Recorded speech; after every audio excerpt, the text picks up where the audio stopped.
Hello everybody, welcome back to my second channel. Today we're going to be talking about how healing is a myth and how you can heal yourself in one day or pretty much instantly. So I've made a similar video before on this topic, and in this video, if you have not watched it, I talked about how people tend to say I'm healing, I need to take time for myself, and then eventually, especially in the topic of relationships, they end up delaying. I'm not done healing, I'm not ready yet. You know what happens? The more you delay, the more you think you're healing, you're actually just in a limbo state. What healing actually is you making a different decision. You choosing a different reaction, to choose a different emotional state. In that moment when you are re-triggered, how can you say you are healing if you are not even being tested? So, okay, you've been healing for 2 or 3 years and then suddenly, okay, I'm ready, you get triggered again. Damn. Actually, I didn't heal at all. So let's talk about this. Number one, there is no such thing as you being broken. It's just you not knowing your patterns. You not knowing yourself well enough that you have no idea how you're going to react or behave. You do not know how your behavior is impacting you and impacting others. If you can do an entire audit of yourself, figure out why did this relationship end? Why have all of my relationships ended this way? What are the patterns in my life that are repeating? You will be able to figure out exactly why you are the way you are, exactly why you react like this. You might think, okay, every time somebody gets close to me, I push them away. I cheat on all my partners. Maybe it's insecurity. Maybe it's when people get close, you think they're going to leave. So you want to push them away first. You want to really destroy things before someone else can destroy it. That's a self-fulfilling prophecy. So then you might go a layer deeper. Why do I behave this way? Oh, it's because my parents taught me that I was unlovable, that no one will love me. So when someone comes to me and wants to love me, I don't believe them, I see them as a threat, therefore I push them away. That's just one example, by the way. You really should start with a therapist, because the therapist can be this other person who is pointing out things that you are not even seeing and giving you unbiased feedback. Even use Claude. Utilize Claude. If you have journal entries, any data you can give it, feed it into Claude and be like, what the hell is wrong with me? Find my patterns and just talk to it for a couple of hours. It's amazing to have an in-person therapist as well. I really recommend BetterHelp, guys. BetterHelp is what I started with back in the day as well. So thank you to BetterHelp for being the paid partner of this video. It is super easy to get started. All you need to do is fill out an online questionnaire, and usually within a couple of days, they will pair you with the perfect therapist for you. And if you do not feel like this therapist is right for you, that's totally fine, because you can change for free of charge, and they make it so easy to change. Everything is so easy on BetterHelp, even scheduling a video call, a call, you can text your therapist. It's why it is my chosen platform as well, because bro, like when you're in the trenches, you don't want to go and drive to a therapist. And if you don't like this therapist that your doctor referred you to, now you got to go to your doctor, get a new therapist. Like, it's this whole process that is really annoying. And that's why over 6 million people also love BetterHelp like me. And they have a 4.8 star rating on the App Store. Also, financial aid is available, guys. Like, give it a shot. So go here to get 10% off your first month of therapy with BetterHelp. So let's talk about this. You got a therapist as an aid, huge ROI, by the way. It's the biggest return on investment you can make into yourself. You got a therapist who's helping you point out everything that is wrong with you. Now, with your therapist or with a Claude or with yourself, if you're skilled enough, you need to figure out how I can make a different decision next time. You will get re-triggered, and relationships will trigger you the most. For example, you might get into this new relationship and suddenly this guy or girl is not texting you back, or you see their following went up, and you know historically in your previous relationships, this means to you that they are losing interest. So you start to get scared, you start to pull back, you start to sabotage. Meanwhile, this other person might just be busy. It might actually mean nothing to them. So instead of you having a conversation, you start to act out and sabotage, and if that person's secure, not avoidant, not anxious, they will pull away from you then. What does this mean? This means you are actually fucking up your relationships. If you are not able to communicate what you need, and you're just putting everything on the other person, like you need to figure me out, you need to understand me, that is unfair to them, that is not love.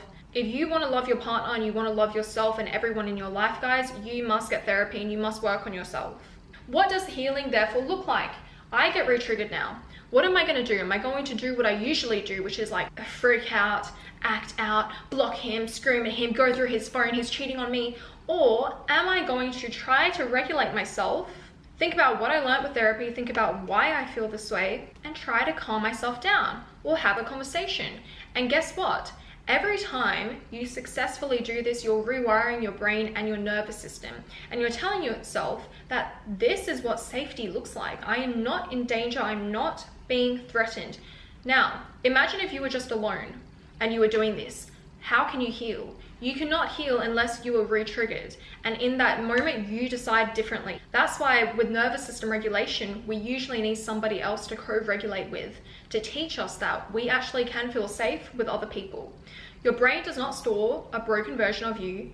Everything how you're reacting just becomes a habit, and a habit that you need to become cognizant of so that you can break. Whatever we can claim power over, and this is why shadow work is important, whatever we claim power over and we can acknowledge, it no longer controls you.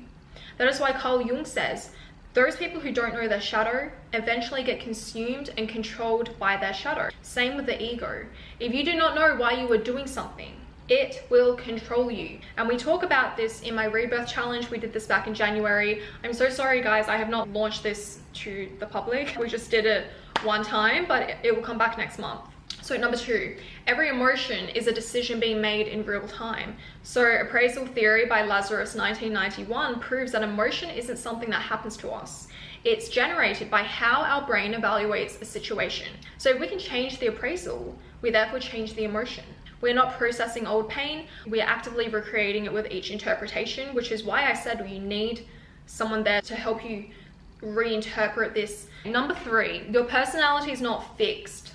Our personality is simply the average of our repeated choices every day.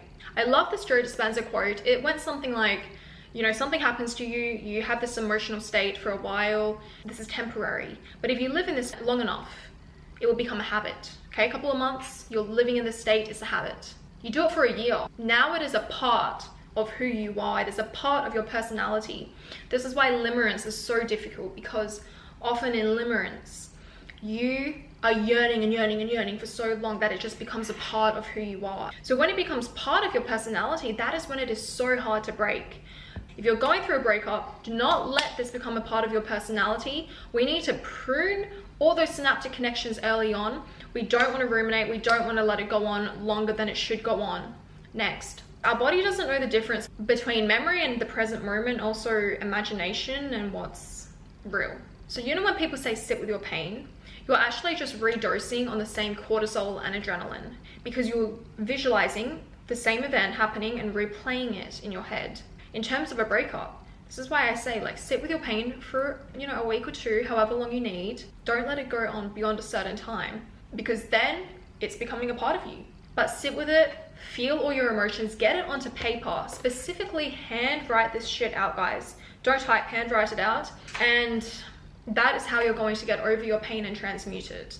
You're also addicted to your pain, because your pain is a part of your identity. Who are you without your pain? In my psychology degree, one thing my professors taught me, and this is going to be shocking for a lot of people, I'm sorry if it seems insensitive, people who are depressed get addicted to their depression because it becomes a part of them. I've become depressed twice in my life, and it was hard to get over it, because sometimes you actually want to go back into this state. You're like, let me indulge in a sad song so I can feel sad and feel sorry for myself right now, because it becomes a part of who you are. Like, if this goes on long enough, who are you without this sadness and without this pain? And this is something that just our brain does, unfortunately, which is why I say early on, no matter what you're going through, you need to try to shock yourself out of it, to be disciplined enough to say, I'm not going to fire and wire the same thoughts that has been keeping me stuck and sick. This is really interesting. The default mode network generates suffering by projecting our past onto future narratives, while if we're living in the present, trauma cannot actually exist in the present because nothing's happening. The DMN is quiet. Through meditation, flow states, and a sharp decision to be here, suffering has no operating system to run on. For us to relive trauma, it requires us to time travel, to go back, to replay the memory. We need to learn to stop projecting what has happened to us onto future circumstances. And it's hard if you're incredibly self-aware and perceptive, because you will naturally notice patterns. You'll be like, okay, this person's doing this, this is what happened in the past, which means this is going to happen. And one thing we have to do is to slow ourselves down and to tell ourselves over and over again that every person is also different. Who's to say that this is going to be the same as last time? And to also allow yourself to want more, to want better, and to feel like you're deserving of it. Because if you chronically feel like you're undeserving, you're always going to be waiting for that ball to drop. You're going to be waiting for someone to fuck up, because deep down you're like, I don't deserve love. I don't deserve someone to treat me right. Another point that is so important is if you are someone who constantly says, I'm broken, I need fixing, I'm healing, it's part of your identity and it's keeping you stuck, because you're actually identifying this as who you are. You need to just decide that I'm somebody who has moved on. The old version of me who made those mistakes is no longer the same me. That's why, going back to point one, I talk about if you can have radical honesty with yourself and really figure out all of your core wounds, you have power now. You're not hopeless. You're in control.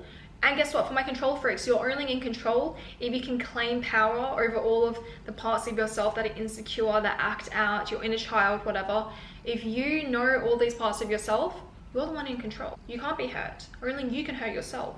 And I want to end with this point. This is so interesting. So Benedetti 2009 showed that a genuine shift in our belief produces immediate measurable changes. Endorphin release, immune modulation, and even trauma reduction.